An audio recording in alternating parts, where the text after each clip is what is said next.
Bunga Zainal dimarahi suami tapi malahan asik tertawa.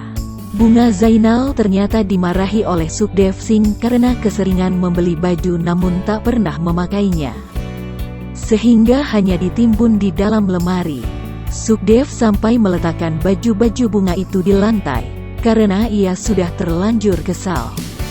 Tapi Bunga malah santai dan tertawa menyaksikan kelakuan suaminya itu. Malam-malam kelakuan bongkar lemari baju bininya. Aktris cantik ini terheran-heran dengan kelakuan sang suami yang menggerebek lemarinya. Malam Jumat bukan bermesraan tapi digerebek lemari bini.